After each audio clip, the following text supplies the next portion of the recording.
더미로 막 깔려있다 이런 말 들으셨죠? 마찬가지로 독일도 마찬가지고 네덜란드는 조금 그래도 이 자체 이 상황 자체가 그렇긴 하지만 똑같은 상황이에요. 계속해서 파업을 하고 임금을 좀 올려달라. 왜냐면 우리나라도 지금 인플레이션 심하고 그다음 물가 굉장히 급등하는데 그 처음에 물가 올라갈 때 유럽이 제일 무서웠죠, 그죠? 한 10%씩 한 1년 넘어서 굉장히 어려운 상황에 있습니다. 근데도 인건비를 올려줄 수가 없는, 물가만큼 올려줄 수 없는 상황이에요, 그죠? 그렇게 해서 공항 같은 데서 막 사람 한두 명 빠지면 이게 정상화 될 수 없어서 항상 저희한테도 직접적인 연관이 있잖아요. 나중에 또 비행기 타고 가실 때 항상 그 유럽에서 나갈 때 조금 여유롭게 평소보다는 아직까지는 그래요. 아마 올 연말이 되면서는 정상화 될 겁니다.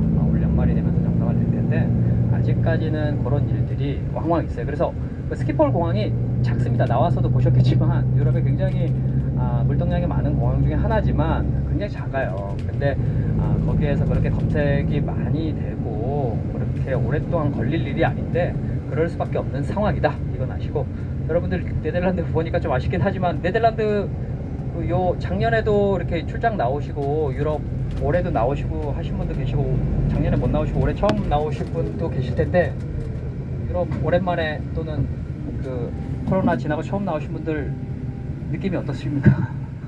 확실히 여기가 한국보다 조금 더 자유로워 보이십니까? 이 네덜란드는 워낙 개발가지고 그 코로나 규제 같은 것을 가장 먼저 풀었고, 그 다음에 유럽 내의 이동은 워낙 그 활발하게 이루어졌기 때문에 전혀 코로나를 못 느낄 정도인데, 여러분들이 그래도 좀 복잡하긴 했죠. 걸어다니는데 사람 너무 많아서. 오늘이 날씨가 너무 좋잖아요, 여러분. 이게 엄청나게 날씨가 좋은 겁니다, 여러분. 지금이 아직까지 4월이잖아요.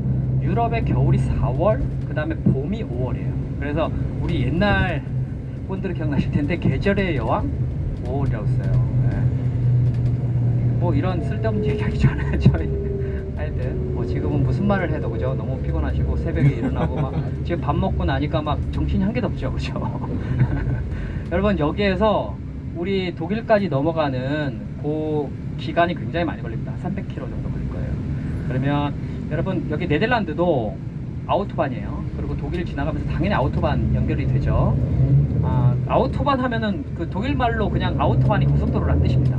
그리고 더치라고 아까 그랬잖아요. 이 네덜란드 잘 아시는 분은 아시겠지만 더치가 원래 독일과 네덜란드 국경 또는 네덜란드를 지칭하는 말인데, 원래 옛날 중세 이전으로 가면 여기가 다 그냥 쉽게 말씀드려서 게르만족 일파라고 보시면 돼요. 그리고 언어도 원래 독일 어권이라고 해도, 왜냐면 너무 엄청난 그 사투리, 지금은 완전 다른 언어입니다. 더치와 더이치는 다른 언어예요. 그런데 더치와 더이치는 원래는 같은 그 언어 계열이었었어요. 언어 계열이었었는데 이제 이게 뭐 여러 가지 문화적으로, 지형적으로, 그 다음에 민족적으로, 왜냐면 더이치를 쓰는 게르만족이 혈연과는 관계 없잖아요. 그러니까 독일도, 그죠? 독일어를 쓰는 나라가 독일과 크게 오스트리아와 스위스가 독일어를 국어로 쓰거든요. 그 말씀하셨을 때 한 5% 정도는 벨기에도 국어로 쓰죠, 그죠? 그 다음에 독일어를 통하는 나라가 유럽에서 제일 언어 문화권이 넓습니다, 여러분. 영어나 프랑스어는 비교가 안 돼요. 뭐 라틴어 하나하나씩 하면 비교가 안 되는데, 라틴어는 스페인하고 포르투갈어하고 이태리어가 서로 비슷하니까 그거를 다 합친 것 비슷하게 독일어권이 넓어요. 네. 그러니까 독일어권이 생각보다는 굉장히 넓죠. 근데 이 네덜란드는 그 특별한, 왜냐하면 이 네덜란드가 독립한 게 1648년이잖아요. 30년 전제 베스트팔렌조야, 그죠? 합스부르크 왕가로부터 얘가 독립을 한 거거든요. 그러다 보니까 여기는 그 민족적인 성향이나 지역적인 성향이 독일하고는 완전히 갈라지게 돼서 여기는 지역적인 그 언어로 그냥 네덜란드 국어를 만들어 버린 거예요. 그러니까 지금은 완전히 다른 언어죠. 그러니까 독일을 막 하고 여기가 네덜란드를 한다고 해서 알아듣지 못해요. 근데 비슷합니다. 우리나라 일본말보다 훨씬 비슷해요. 근데 그거보다 비슷한 게, 내가 스페인어로 얘기하고 이분이 이태리어로 얘기하잖아요. 막 욕하잖아요. 바로 싸웁니다. 다 알아들어요. 거기에 포르투갈어를 하잖아요. 다 알아들어요. 그러니까 걔네들은 축구하다가 맨날 싸우는 겁니다. 말을 거의 다 알아들어요. 근데 그게 이제 사투리가 심해지고 심해지는 게 남미 쪽으로 가겠죠. 걔네들 다 알아들어요. 그러니까 그것보다는 조금 먼 거지만 그냥 사촌 언어라고 보시면 되겠어요. 근데 거기에 사촌 언어가 하나를 더 붙이면 영어예요, 여러분. 그래서 독일어권이 영어를 굉장히 잘합니다. 그래서 네덜란드는 또 해상국가이기 때문에 이 해상국가라서 영국과도 많이 부딪혔잖아요. 그래서 얘네들은 특별히 언어 교육에 특화되어 있어요. 그래서 여긴 90%를 영어로 합니다. 그리고 전 세계에서 전 세계 특별한 언어를 가장 잘 가리키는 교육 시스템을 가진 게 네덜란드예요. 왜냐하면 여기가 동인도에서부터 뭐 인도를 그 주식회사에서 쫙 세계를 경영했었잖아요. 영국이 이제 해가 지지 않는 나라 이전에 네덜란드가 전 세계를 통치를 했었던 거니까요. 그러니까 그런 면에서 사실은 네덜란드는 좀 특화된 나라라고 보시면 될 것 같아요. 근데 오늘 여기에서 독일까지 가는데 터치가 중요한 게 아니라 오래 걸리잖아요. 근데 아시다시피 그 고속도로가 네덜란드도 고속도로거든요. 근데 네덜란드는 속도 제한이 있고 독일은 없다고 알고 계시죠, 그죠? 근데 독일도 속도 제한이 있습니다. 그러니까 전체로 보면 한 30% 정도 있어요. 근데 그것도 승합차까지만 속도 제한이 없는 70%, 한 65% 정도에서 마음대로 달리는 거예요. 버스 차량은 9인승 이상을 버스 차량이라고 합니다. 그리고 그 화물 차량은 우리 식으로 하면 한 4.5톤, 3.5톤 이상을 화물차라고 해요. 화물차는 90km가 제한속도예요. 그리고 버스 차량은 독일 아우토반에서도 100km가 최대 속도입니다. 왜냐하면 대형 차량은 대형 사고를 일으키잖아요. 그렇기 때문에 법을 따로 관리를 합니다. 그래도 버스로 다니시는 게 훨씬 편해요. 왜냐하면 우리 어저께도 공항 이용해 보셨지만 공항으로 해서 이동 시간은 빠르지만, 그죠? 비행기 가서 특수송하고 찾고 내려서 찾고 이게 너무 오래 걸리니까요, 그죠? 그리고 기차도 좋은데 기차는 짐을 본인이 챙기셔야 돼요. 그게 생각보다 굉장히 귀찮습니다, 그죠? 거기서 분실 사고도 많이 나고요. 그래서 버스가 참 편리하긴 한데 근데 그곳을 유럽은 타코라는 시스템이 있어요. 우리 옛날 분들이 타코메타 했던 그거예요. 근데 그게 지금은 디지털화돼서 유럽 연합국이 다 똑같은데 속도 제한 속도를 반드시 기록하게 되고, 그 다음에 노동자잖아요, 이 운전자는. 그래서 화물차는 법적 휴일, 일요일 비롯한 법적 휴일날 고속도로 운행이 금지예요. 그리고 버스 차량도 반드시 하루에 휴식하는 시간을 확보해 줘야지 다음날 계속해서 움직일 수 있습니다. 그건 어쩔 수 없는 이 유럽의 시스템이자, 그 다음에 여기는 이제 직업교육을 철저히 해서 직업운으로 들어가게 되니까 그런 면허를 취득하는 게 이제 법을 어겨서 뭐 벌금을 내고 면허가 취소되고 다시 따르고 하는데 비용이 너무 많이 걸립니다. 1년 정도 걸리고 비용도 너무 많이 들어요. 그래서 반드시 법은 안 지킬 수가 없는 상황인 겁니다. 그래서 조금 서둘러 주십사. 그러니까 우리가 이 정도 300km 정도 뭐 러닝타임 4시간 정도 가야 되잖아요. 그럼 그 중간에는 반드시 45분을 쉬어야 돼요.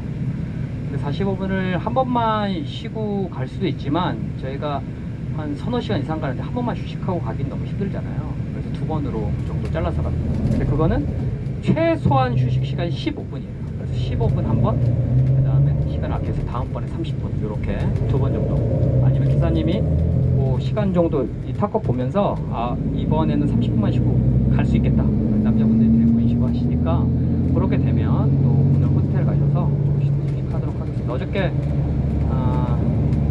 비행기 오래 타시고 또 여기에서 또 버스 타고 가시느라 유럽이 그렇게 넓은 나라는 아닌데 굉장히 넓게 느껴지시겠습니다, 그죠? 그리고 시차 때문에 다들 일찍 일어나셨죠? 오후가 되면 여러분들의 생체 리듬 때문에 몸이 벌써 주무시고 계시니까 쉬십시오. 근데 뭐 이렇게 책 읽을 거 갖고 오시거나 아니면 유튜브 같은 거 보일 수 있으면 좀 보세요. 왜냐하면 이 생체 리듬, 바이오 리듬 때문에 시차가 적응되는데 한 일주일 걸려요. 근데 일주일 후에 우리 한국 가고 있을 거잖아요. 그럼 또 한국 가서 시차 적응을 해야 되니까 오늘 내일까지는 밤에 아주 피곤해도 조금 여유롭게 주무십시오. 그게 좀 나을 거고, 또 저희가 그 이동 거리가 좀 롱텀이기 때문에 제가 뭐 네덜란드에서는 그냥 이렇게 이동하시면서 했는데 뭐 이 더치와 독일 어권에 대해서는 오전을 이용해서 조금 얘기는 해드릴게요. 왜냐면 여러분들 여기 뭐 전체적으로 뭐 연세가 좀 있으신 분들, 젊으신 분들이 있는데 예전과 다르게 이 네덜란드와 독일은 그야말로 선진국이 맞습니다, 여러분.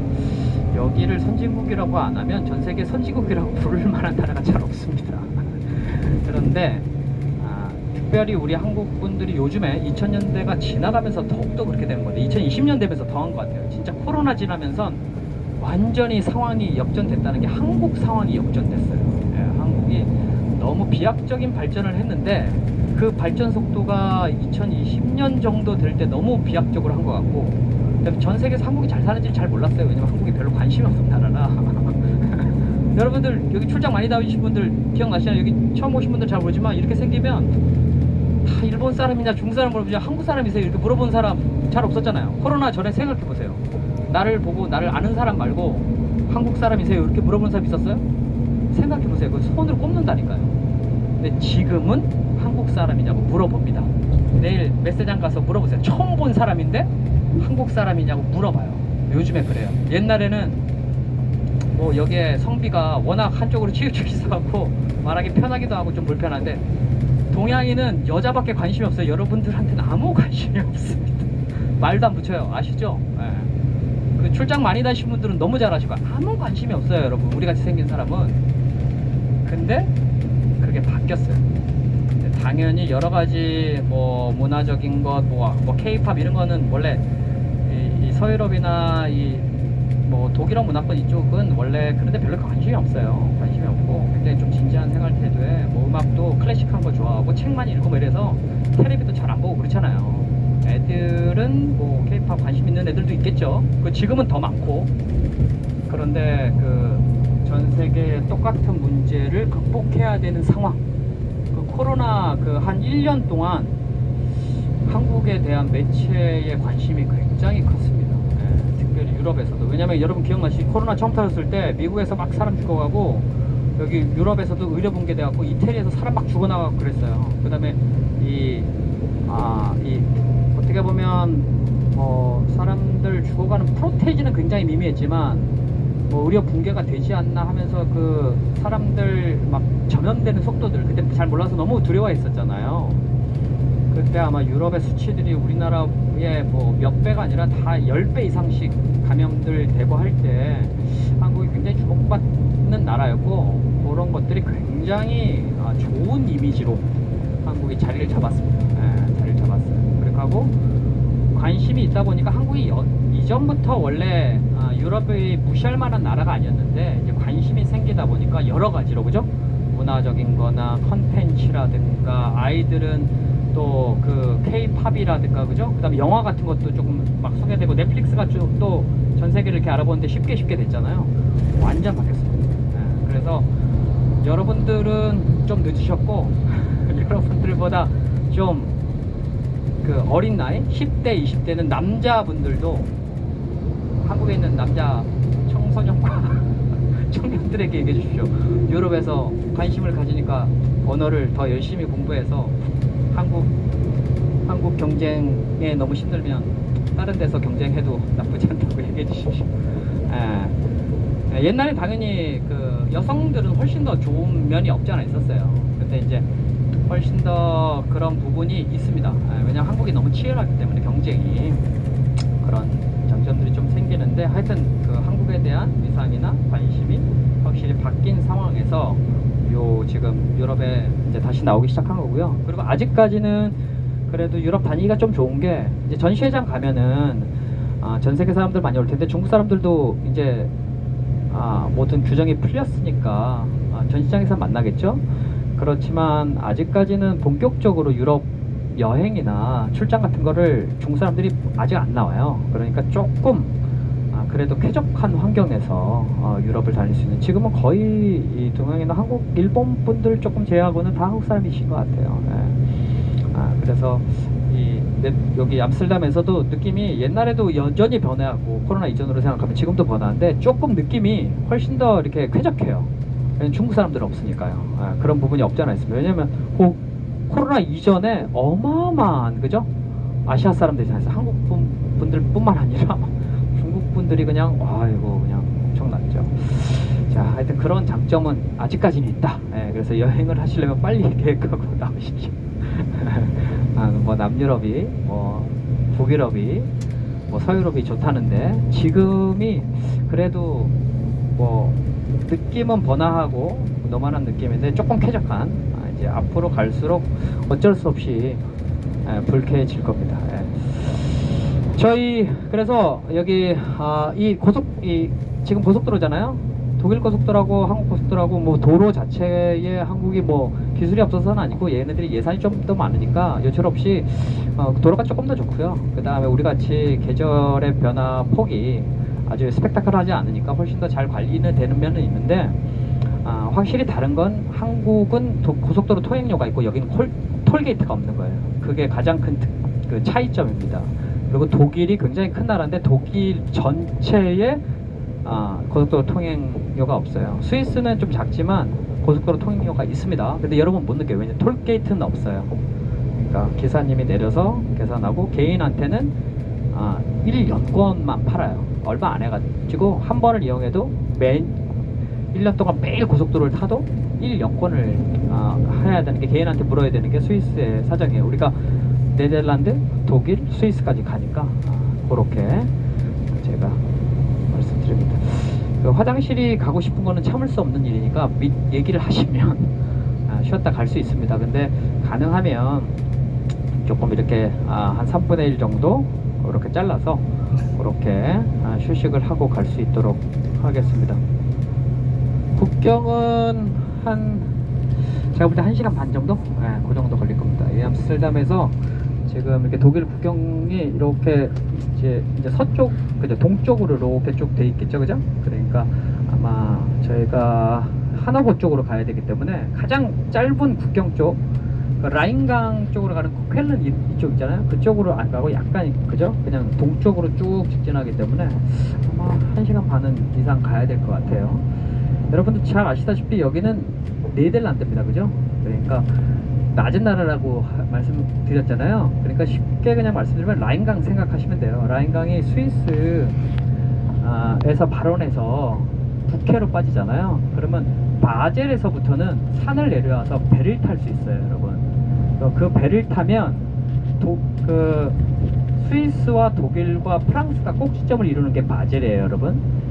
거기에서 독일과 프랑스 지역을 국경 따라 지나는 게 라인강이었다가 거기에서 한 6개국 정도 이렇게 지나거든요. 그래서 마지막에 독일을 통과하는 그 지점이 독일의 라인강의 기적을 일으켰던 옛날 석탄, 그 다음에 중화공업 일어났던 뭐 쾰른은 아시겠는데 레버쿠젠 더 잘 알잖아요. 바이엘 아스티는 아시잖아요. 그거 만든 거기가 화학공장지대, 뭐 디셀더프, 도르트문트 막 축구로 유명한 그 동네들, 거기를 지나서 이렇게 네덜란드로 오면 그게 암스테르담 쪽으로 이렇게 강이 연결이 됩니다. 그래서 이 점점 낮아지는, 그래서 그쪽 지역에는 지금 가면서도 느끼실 텐데 하노버까지 아마 터널이 없을 거예요. 그러니까 독일은 평지가 70%예요. 네덜란드는 전부 다 평지겠죠? 제가 알고 있기로는 네덜란드 최대 해발이 한 500m밖에 안 돼요.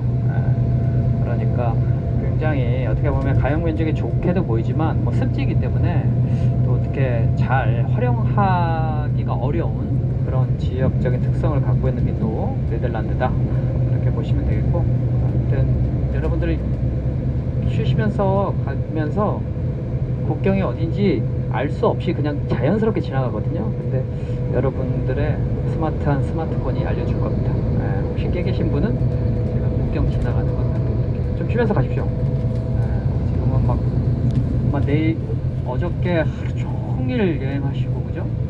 그저께부터 시작됐을 거예요. 그리고 오늘 새벽에 한 3시쯤에 다 일어나셔가지고 지금 아마 체력의 한계를 느끼실 텐데 좀 쉬시고, 오늘 호텔에 되도록 일찍 도착해서, 오늘 호텔에 있는 지역이 굉장히 뭐 어쩔 수 없이 하노버로부터 떨어져 있는 지역인데 굉장히 지역이 뭐 이렇게 깨끗하고 그 다음에 요양하는 그런 아주 유명한 온천 지구예요. 근데 온천이 아니라 거기는 소금이 나서 소금 그 광산으로 유명한데 굉장히 물이 굉장히 좋은 지역이니까 거기에서 조금 오늘 휴식을 하면 컨디션이 많이 회복되리라 생각하는데요. 일단 가셔서 호텔에서 쉬시고, 오늘 조금 시간적으로 좀 휴식할 수 있는 시간 되시라고 오늘 저녁도 호텔에서 예약을 해놨습니다. 호텔에서 저녁 식사할 거니까 참고하시고, 예상대로 좀 가면 조금 여유롭게 식사를 좀 짐 풀고 좀 여유롭게 하실 거고, 오늘이 조금 걱정되는 것은 오늘이 월요일이라서 차량 소통이 제일 많은 날입니다. 차라리 일요일이 화물차가 못 다녀서 차량 소통이 좀 좋다가 이제 갑작스럽게 다시 차량이 많아지는 날이라 좀 걱정하면서 가거든요. 그래서 차량이 좀 정차되면 도착하셔서 식사하고 그렇게 휴식할 수 있도록 하겠습니다. 네, 가겠습니다. 네.